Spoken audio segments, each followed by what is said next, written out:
All right, people. So from today onwards, we are going to go back to our previous approach of covering current affairs. That was covering current affairs on a daily basis. Daily current affairs, whatever were the headlines from that day's newspapers would be covered that day itself. Now, for a brief period of time, we had changed our approach for current affairs. Okay, we were covering weekly current affairs and that too segregated subject wise. But from today onwards, we are going to start with, or we are going to go back to our previous approach, and there is a good reason behind this. The reason is very simple. Well, we asked for your feedback, and many of you who have been following Jumbo IS for quite some time have reported this to us that the previous approach was better. Yes, this weekly current affairs, though from our perspective, we considered it to be better, but many of you found it easier covering current affairs on a daily basis. So what we are doing is we will cover current affairs on a daily basis, but at the end of the week, we will segregate all the topics subject wise and we will provide you subject segregated notes as well. So we will be following our previous approach of covering daily current affairs, but at the end of the week, we will give you notes for these current affairs and these notes shall be segregated subject wise. Okay, so that way everyone is happy. All right. Now, let's begin with this new, or shall I say old approach of covering current affairs, and that is daily current affairs. So let's begin. Today is 3rd of August. All right, let's take a look at the list of topics that we shall cover. So daily current affairs, 3rd of August, and here are the topics from today's newspapers. Number 1 is promise and limits of AI, because someone used Claude to solve a mathematical equation. Okay, and well, they are saying that can you use AI, LLMs in mathematics? Computational mathematics. Okay, there is debate around this topic, so we will talk about this. Then we will talk about 49 billion in foreign inflows, yet the rupee is not appreciating enough. So what are the reasons behind this phenomenon? We'll talk about this. Then now from 1st January next year, a new United Nations Secretary General shall be appointed. Now the elections for this new Secretary General are underway, so it is important for us to know how is this entire process conducted. Okay, how are Secretary General elections well conducted? Okay, so we'll talk about this. Then, well, wildfires are becoming quite rampant in the entire continent of Europe. So we will talk about the geographical environmental reasons behind this phenomenon. And in the end, we'll talk about legal recourse for doxing, because doxing was reported in the aftermath of Jantar Mantar protests. Okay, when there was this truce between Cockroach Janata Party and Bharatiya Janata Party, right? After that, well, people reported some people were being harassed through doxing. So what is doxing? And is there any legal recourse against doxing?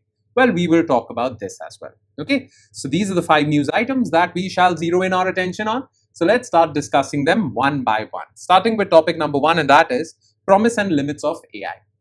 So recently, a mathematician, computational mathematician, well, he used Claude, a particular model of Claude, to solve a mathematical equation. And basically what he did was he found a counter example to a counter example. Now that is technical mathematics. We won't get into that.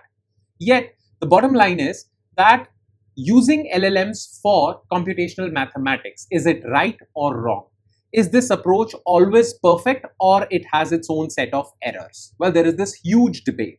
So we will talk about this. Okay, so let's quickly talk about this science and technology related news item. So let's begin. So promise and limits of AI. So what was in the news basically? Recent breakthroughs in LLMs have pushed artificial intelligence beyond natural language tasks into complex scientific domains, particularly advanced mathematics.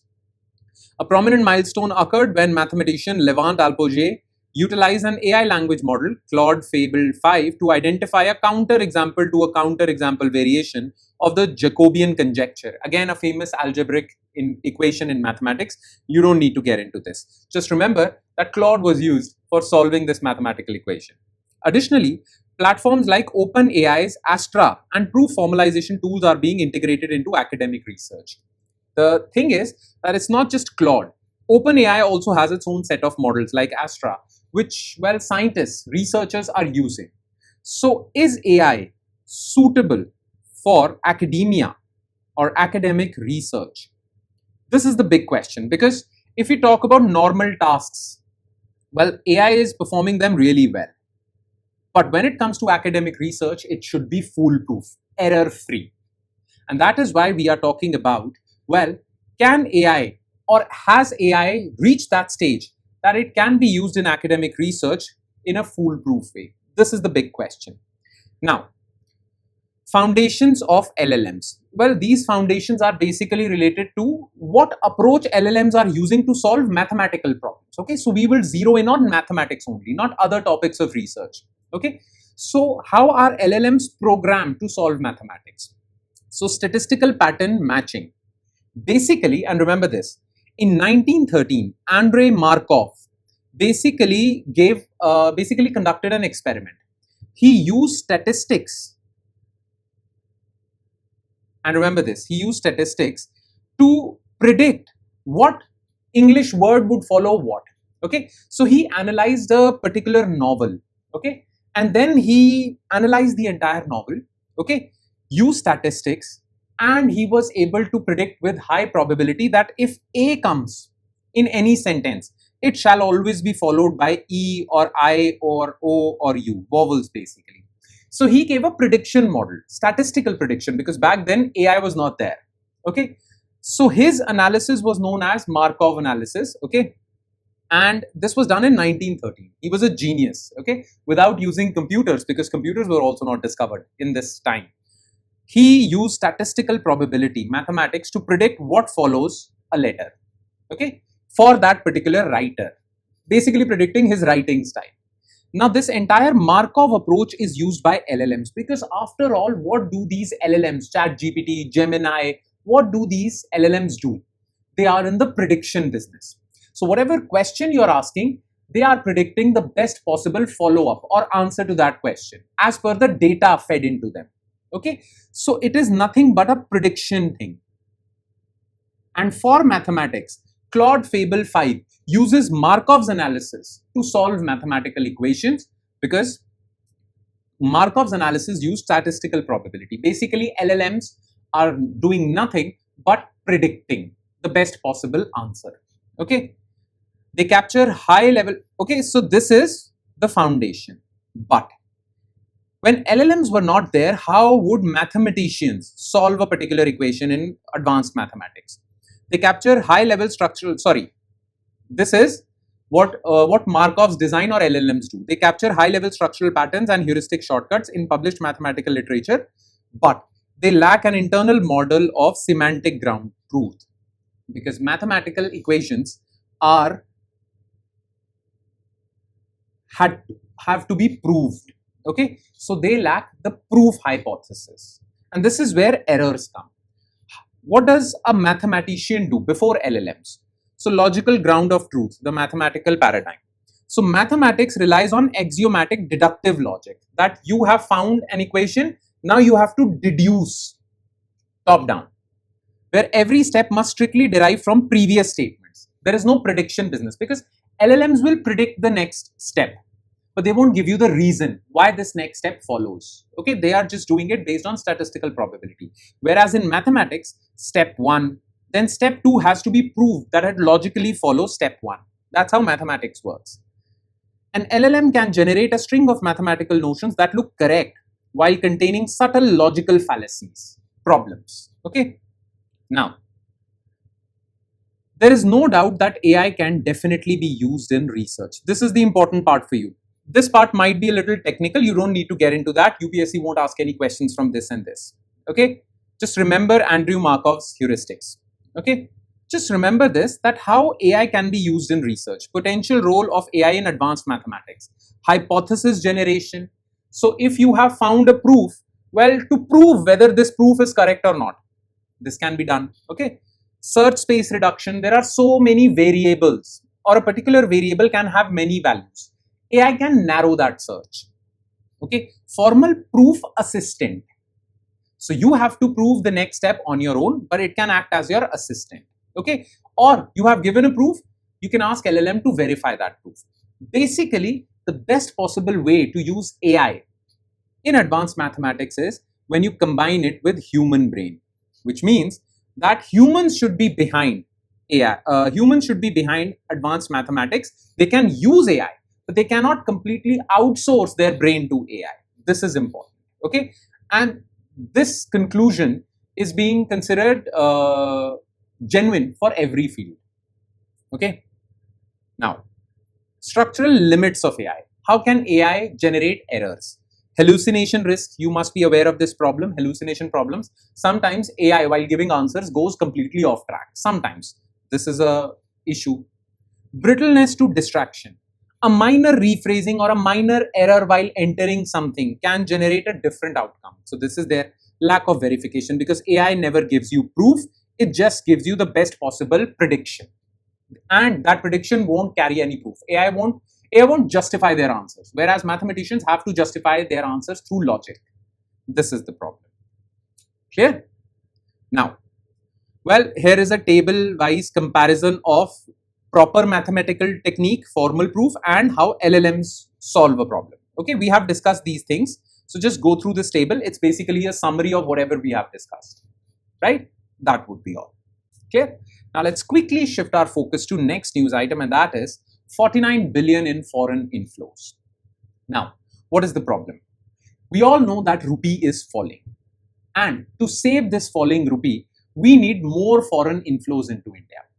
Now, those foreign inflows can come either through foreign direct investment, foreign institutional investment, or RBI or Indian banks have this scheme where they offer 3 to 5 year fixed deposits to NRIs. So NRIs can open accounts with Indian banks, store their dollars in Indian banks as an FD.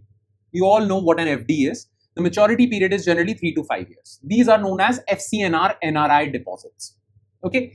Now, recently RBI came out with a scheme through which banks can offer higher interest rates to NRIs, and because of that, $49 billion came to India in the form of NRI deposits. Now, this should have basically led to appreciation of rupee, but it did not. Why? Plus, a similar scheme was used in 2013 and it worked like anything. It led to appreciation of rupee way back in 2013. And now in 2026, when we are using the exact same scheme, it is not generating results. What are the reasons behind this? Economics is going to be used in this topic to explain this topic, so pay close attention. All right, so let's begin. 49 billion in foreign inflows. So what is in the news? To stabilize foreign capital flows and bolster reserve buffers, RBI reopened a concessional swap window for FCNR deposits, basically the scheme. Despite massive NRI deposits, 49 billion, the Indian rupee has remained structurally flattish at 96 per dollar. This is really bad. This stands in stark contrast to 2013, when a similar swap scheme under then Governor Raghuram Rajan led to an immediate appreciation by 10.3% within 40 days. And the same scheme in 2026 is generating no results. Now, why is that? We need to inquire into this. Okay, so FCNR capital inflow paradox. So in 2013, this led to inflows of 34 billion and led to rupee appreciation by 10.3%. Whereas today, 49 billion have come, but rupee remains flattish. Okay. Now, basically, let me explain to you some economics. Only then we'll be able to analyze this news. Why? We'll come to the why part, why there are no results in 2026. We'll come to that, but you need to understand how NRI deposits work. Okay, so what happens is RBI comes out with this scheme. NRIs deposit money in Indian banks. Okay, these are basically FDs only. Okay, now these FDs are done in or denominated in dollars. Okay. Now, Indian banks have no use for dollars. So what do? They give these dollars to RBI, and RBI in turn pumps in rupees into these banks. Okay. So these banks now have fresh rupee liquidity. They can use it to give loans. So this boosts Indian economy, and it also boosts RBI's forex reserves. And because RBI's forex reserves are getting boosted, well, it leads to rupee appreciation. And it has multiple advantages. Rupee gets appreciated, forex reserves get appreciated, plus because of these extra credit generation in Indian economy, well, Indian economy gets a boost. Okay, so it's a win-win situation. And the exact same thing happens when FDI is pumped into India or FII is pumped into India. Okay, now these deposits are of 3 to 5 year maturity. These are FCNR accounts. Okay, but now you have understood the entire mechanism. Why is this scheme not working now, while it worked in 2013? It appears very great. I mean, it appears great on paper. But why isn't it working? So there are a few reasons, actually 4 reasons behind this phenomena. Okay, reason number 1, well, absorption by maturing forward liabilities. So RBI already has some dollar liabilities, okay, which it has to pay off. So all these dollars that are coming to RBI, well, RBI is using these dollars to pay off its external liabilities. So these dollars are not getting added to India's forex reserves. Well, they are being used to pay off RBI's external liabilities. Currently, RBI's external liabilities are maturing. So this is the reason. Reason number 2, bank interest rate hedging. You see, what happens is that, well, banks are taking a risk over here because this money deposited by NRIs have to be returned back to them. Now, banks are taking these dollars and converting them into rupees. Suppose today exchange rate is $1 is equal to 80 rupees, and after 5 years it becomes 100 rupees. Don't you think it will become expensive for Indian banks to pay off these dollars, because now dollar is expensive, while when they borrowed it was well, cheap, right? So Indian banks run this risk called currency risk. Now RBI takes one guarantee. As far as the principal amount or the deposit amount is concerned, the currency risk is taken over by RBI. But the interest that Indian banks are giving, that risk, that currency risk is borne by Indian banks. Now, Indian banks want to hedge that risk. Therefore, they store these dollars and do not give these dollars to RBI. So that happened this time. Banks were hedging. Then, what happened was already rupee is under significant pressure. So already RBI was selling off dollars in the international market to stabilize rupee. Now, whatever new rupee was coming to RBI and its forex reserves in the form of FCNR deposits, well, that was compensated for by RBI diluting its forex reserves to stabilize rupee. So there was no net gain. This was happening. And then macro external headwinds, well, this scheme would have worked if FDI was also on the upswing, FII was also on the upswing, Indian exports were also on the upswing. Currently, all of them are down. So this scheme is not making any more headwinds because rupee is facing significant depreciating pressure because of high imports, low FDI or FDI outflows, not inflows. So this is happening basically.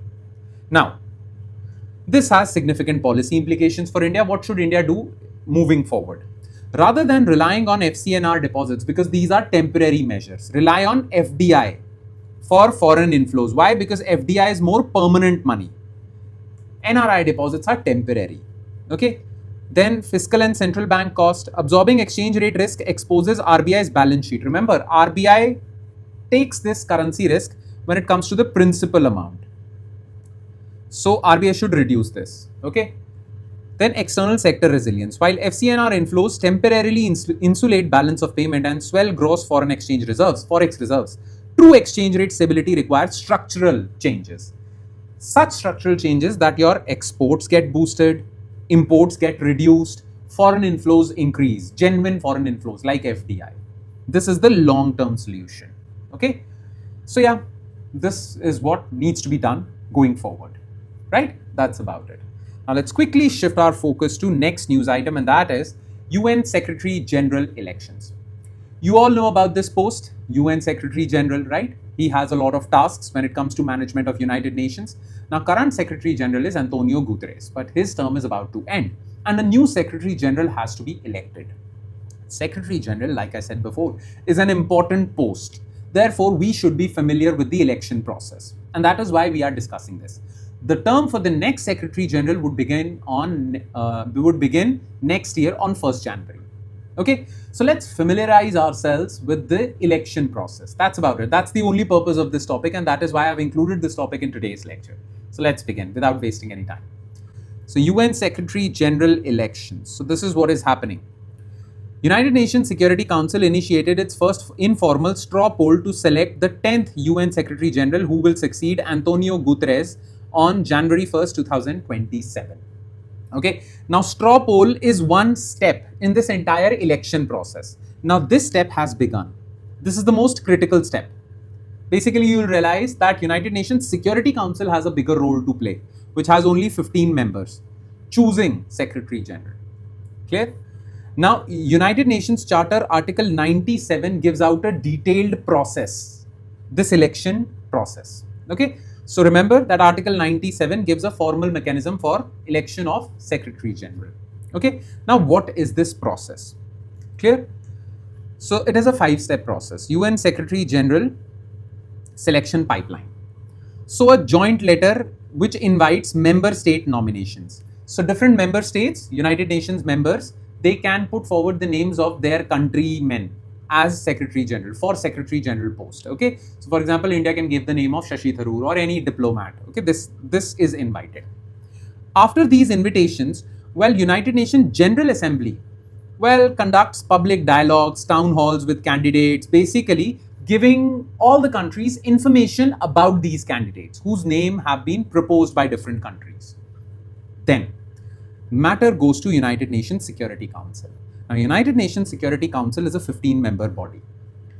They elect, okay, and basically they nominate, okay, but they give, basically Article 97 says that United Nations Security Council will give the recommendation, okay, and United Nations General Assembly will elect, but their recommendation is always followed, okay. Now, United Nations Security Council gives the name of one candidate.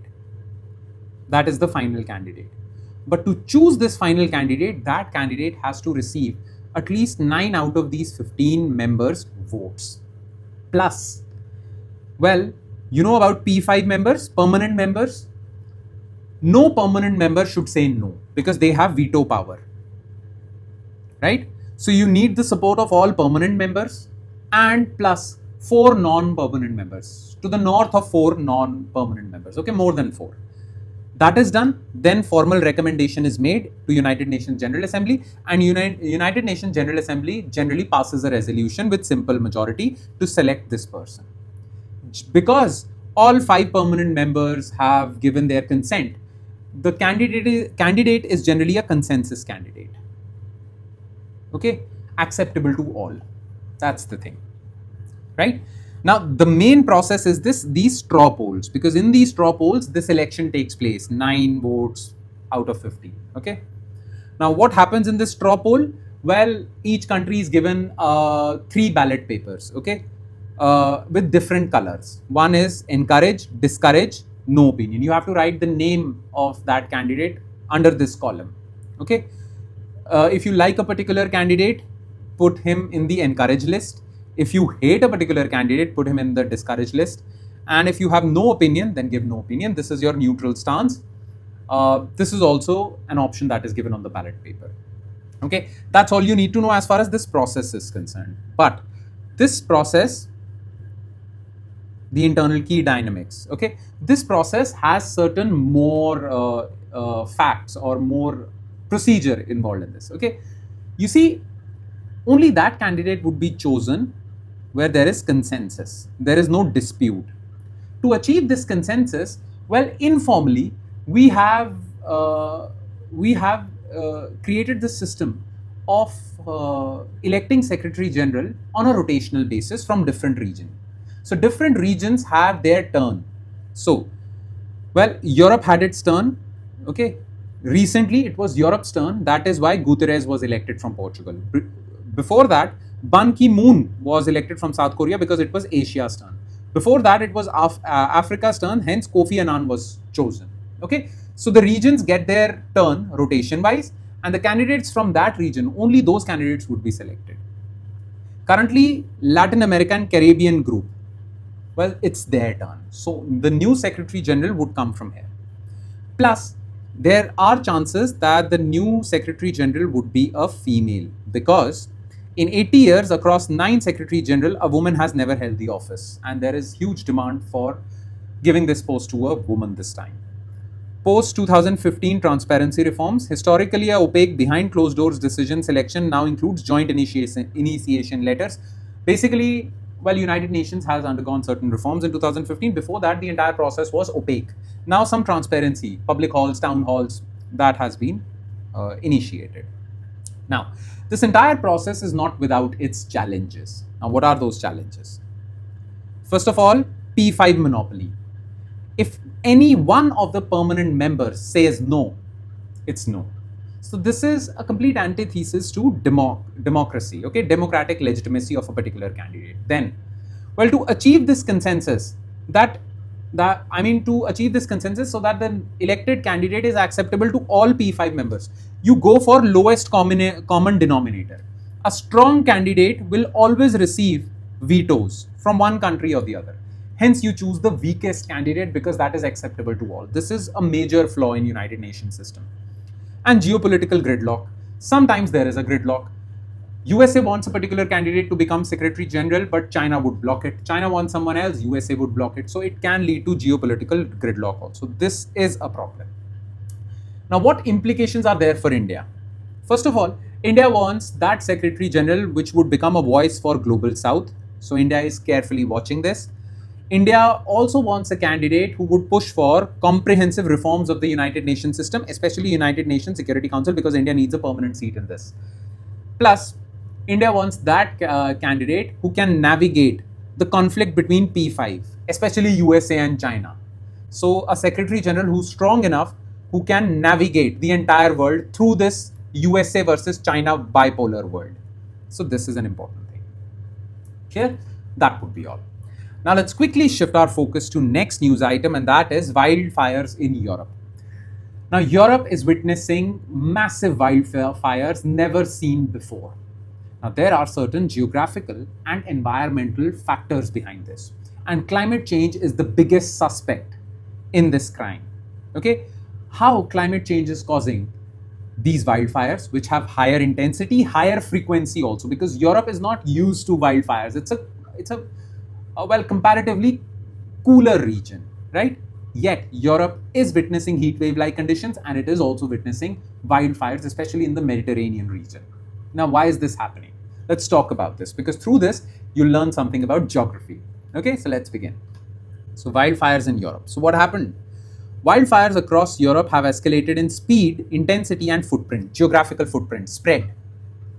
While climate change remains a key driver, the phenomena is increasingly shaped by hydroclimatic whiplash. Okay, we'll talk about what this hydroclimatic whiplash is. Rapid structural shifts in rural land use and the emergence of extreme pyrometeorological feedback loops. Now, what is this pyrometeorological feedback loops? We'll talk about this as well. Okay, so first let me explain what are the major reasons. What is happening in Europe? So, first of all, the winters, especially in the Mediterranean region, have become extremely wet, which means there is more precipitation or rainfall. Because of this high precipitation, there is growth in flora or plant life. Now these plants, these extra plants, this boom in plant growth, forest growth, acts as fuel for these wildfires. How? Because now summers have become unusually dry and hot. So these plants are completely scorched. Okay, their wood becomes dry, which acts as fuel for these wildfires. Okay, so what is happening? This is the climate whiplash. Wet winters promote fuel, heat waves, dry biomass. Plus, socio-rural shift also. Land abandonment, shrubs replace pastures, because rural life is getting disintegrated. People are moving to urban areas. Now earlier, these rural folks used to have pastures because they were into animal rearing and all, big ranches. Now those are being abandoned, and now due to wet winters, shrubs are replacing these pastures, which provide again the wood, the fuel for that. Extreme pyrodynamics.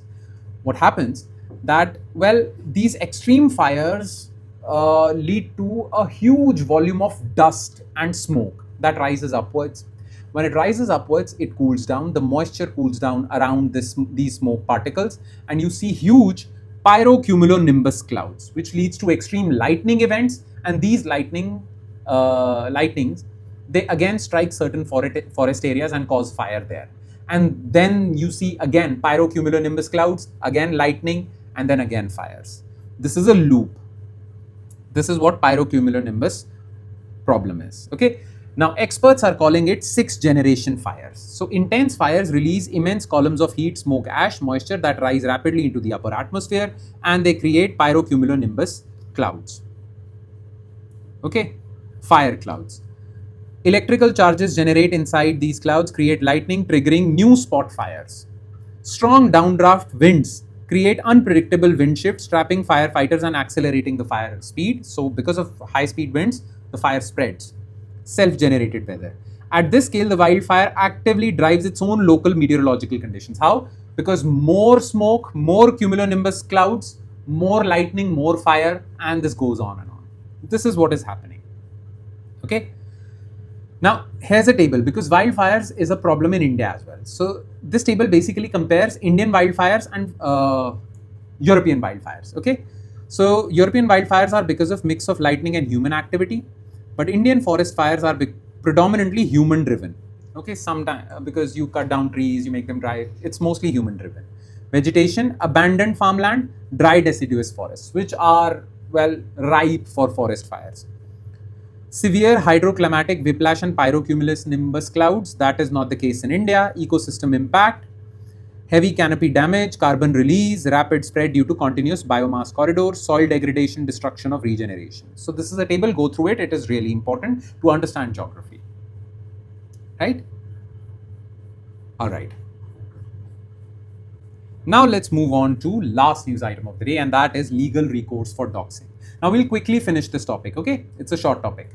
You see, after Jantar Mantar protests, we saw that the videos of those people who were abusing PM Modi or said some nasty things, well, their private information is being leaked by certain groups who were not happy with these protests. Okay, their private information is being leaked so that online trolls can hound them, harass them. All of this is happening. Now, this is known as doxing, releasing someone's private, sensitive, personal information online. Okay, so that you can harass them later. Now, this is known as doxing. And is there any law that punishes doxing? Well, the answer is a bit complicated because our legal system does not define doxing, but you can punish a person involved in doxing. Now, what is this entire system? Let's talk about this, okay? Very quickly. So, legal recourse for doxing. So, this is the context. What is doxing? Derived from dropping documents. Refers to unauthorized publication or dissemination of an individual's private, sensitive, personally identifiable information, such as residential address, personal phone numbers, which is happening. Employer details, private communication on public online platforms with the intent, and this is important, the intent is important. Well, the entire legal system is based on intent in India. To intimidate, shame, or incite harassment. Okay, so doxing context and impact. What impact does it have? Primary catalyst, online targeted campaigns, vigilantism, political polarization. You all know the world is, India is split between left-wing and right-wing groups. So currently in this climate, right-wing groups are targeting the protesters, and vice versa can also happen. In opposition ruled states, well, left-wing troll accounts are targeting right-wing protesters. So this is going on. Now, this is the primary catalyst. Offline consequences, rape and death threats, physical stalking, employment loss, and severe mental distress. Because we have seen reports that some landlords are evicting those tenants who were involved in that Jantar Mantar protest. So this is also happening. Vulnerable cohorts. Protesters, journalists, women, minor and digital activists, they are the most vulnerable. Right? Now, in your notes, there is a table. In your notes. So please go through the notes as well. There is a table. And in that table, each and every section of that law is given, which can be used to prosecute people who are accused of doxing. Okay, so go through that table, just read it once or twice. You don't have to remember each and every section. Just remember the name of the law, like Bharatiya Nagrik Suraksha Sanhita, BNSS, Digital Data Protection Act, all these things. Okay, just read it once or twice. Don't remember the sections, just read, give it a brief reading, right? But we would come to the important part, and that is the challenges in prosecuting people who are guilty of doxing, harming someone's private life. How can you prosecute them? What are the challenges? Lack of specificity, because Indian law has not defined the term doxing, and there are no specific punishments for doxing itself. You can punish people through different sections of different laws, but doxing has nowhere been defined. Then weak civil data protection, weak privacy laws in India, okay, cross-border enforcement friction. Sometimes these troll accounts are across the border. You can't prosecute them. Plus, anonymity versus accountability paradox. to ensure that these anonymous accounts which are involved in trolling, okay, to ensure that their identity is revealed if law enforcement agencies want to reveal their identity or know their identity. People who are trollers, okay, who are harassing people. If you want to know their identity, then you have to tweak certain laws in India, and people would cry that this is privacy breach. So you have to make sure that privacy is respected, but you also want to hold these people accountable. So there is this anonymity versus accountability paradox, and the law has to be carefully balanced. This is a very important challenge. Now, what is the way forward? Legislative reform, define doxing, leveraging digital personal data protection, make it more stringent, this privacy law, evidence preservation guidelines, establish standard operating procedures for cyber cells to quickly preserve digital footprints to withstand judicial scrutiny. It is very difficult to prosecute people, prove that this person was involved in doxing. So we should preserve evidence, digital evidence. So this is the way forward. Just go through this. And with that, we conclude today's session. So thank you so much for watching, everyone. The lecture was a bit long, but I wanted to explain each and everything. So that was the thing. Nonetheless, please do not forget to revise this lecture from the notes provided by us, because that is really important. And from today onwards, we are going to carry forward with this daily current affairs approach. So stay tuned. Thank you, everyone.